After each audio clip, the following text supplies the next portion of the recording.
Assalamualaikum warahmatullahi wabarakatuh. Selamat pagi anak-anakku semuanya. Bagaimana kabarnya kalian hari ini? Semoga kalian selalu dalam keadaan sehat ya. Anak-anak, hari ini kita akan belajar muatan IPA KD 3.6 mengenai suhu dan kalor. Video ini merupakan video bagian yang kedua. Cara perpindahan kalor.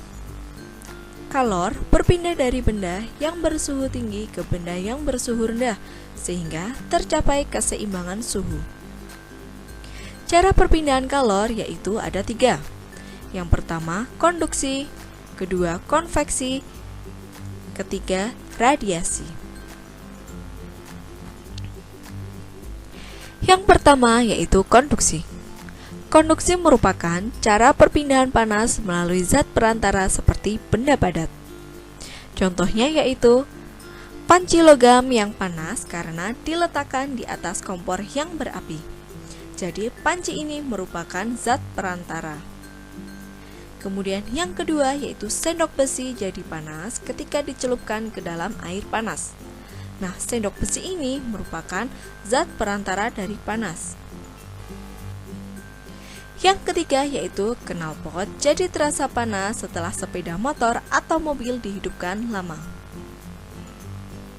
Jadi knalpot ini merupakan zat perantara dari panas. Dan yang keempat yaitu tangan terasa hangat setelah memegang cangkir yang berisi air hangat. Dari contoh yang keempat ini, cangkir merupakan zat perantara perpindahan panas. Yang kedua yaitu konveksi. Konveksi merupakan cara perpindahan panas disertai perpindahan bagian zat perantaranya. Contohnya, yang pertama yaitu air yang dipanaskan dalam panci hingga mendidih. Air yang letaknya dekat dengan api akan mendapat panas sehingga air menjadi lebih ringan. Nah, karena ringan, maka air akan bergerak ke atas dan digantikan oleh air yang ada di atasnya. Demikian seterusnya. Nah, dari peristiwa ini maka akan terbentuk 2 lingkaran yang berputar. Selanjutnya yaitu peristiwa angin darat dan angin laut. Angin darat merupakan angin yang berpindah dari darat ke laut pada malam hari. Sedangkan angin laut yaitu angin yang berpindah dari laut ke darat dan terjadi pada siang hari. Selanjutnya yaitu contoh yang ketiga, sirkulasi udara yang mengalir dari jendela ventilasi. Yang ketiga yaitu radiasi. Radiasi merupakan cara perpindahan panas dengan pancaran yang tidak membutuhkan zat perantara. Contoh dari radiasi yaitu pertama, tubuh terasa hangat ketika dekat dengan api unggun. Jadi, panas dari api unggun ini akan sampai ke tubuh kita tanpa melalui zat perantara. Contoh yang kedua yaitu panas matahari sampai ke permukaan bumi tanpa melalui zat perantara. Contoh yang ketiga yaitu menghangatkan telur ayam ataupun telur bebek di bawah cahaya lampu. Hal ini biasa dilakukan oleh peternak yang akan menetaskan telur ayam maupun telur bebek. Contoh yang keempat yaitu menjemur pakaian saat matahari sedang terik. Jadi, panas dari matahari ini akan langsung sampai ke pakaian yang kita jemur, sehingga pakaian yang kita jemur menjadi lebih cepat kering. Jenis benda akan kita bedakan menjadi 3 berdasarkan bisa atau tidaknya menghantarkan panas. Yang pertama yaitu konduktor. Kedua, semikonduktor. Ketiga, isolator.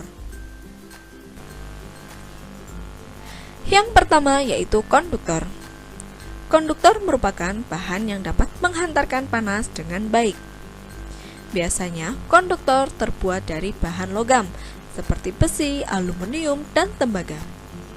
Contohnya yaitu panci dan wajan. Yang kedua yaitu semikonduktor. Semikonduktor merupakan bahan yang sedikit dapat menghantarkan panas dengan baik. Biasanya, bahan semikonduktor terbuat dari bahan gallium arsenid, germanium, dan silikon. Yang ketiga yaitu isolator. Isolator merupakan bahan yang tidak dapat menghantarkan panas dengan baik.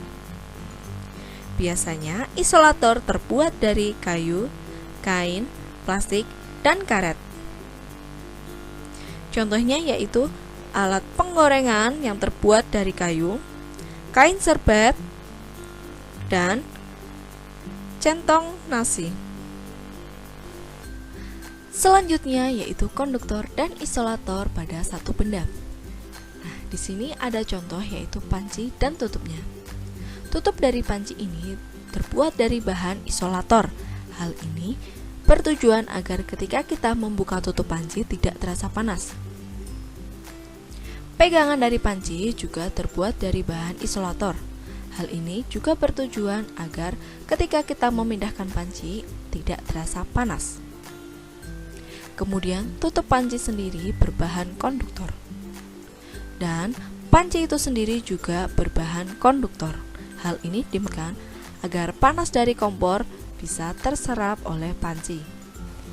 Demikian anak-anak video pembelajaran kita pada pagi hari ini. Semoga video ini dapat membantu kalian untuk memahami materi kalian ya. Bagi materi yang belum paham, bisa kalian tanyakan langsung kepada wali kelas kalian masing-masing. Sekian video pembelajaran kali ini, kita bertemu lagi pada video pembelajaran berikutnya. Selamat belajar anak-anakku semuanya. Wassalamualaikum warahmatullahi wabarakatuh.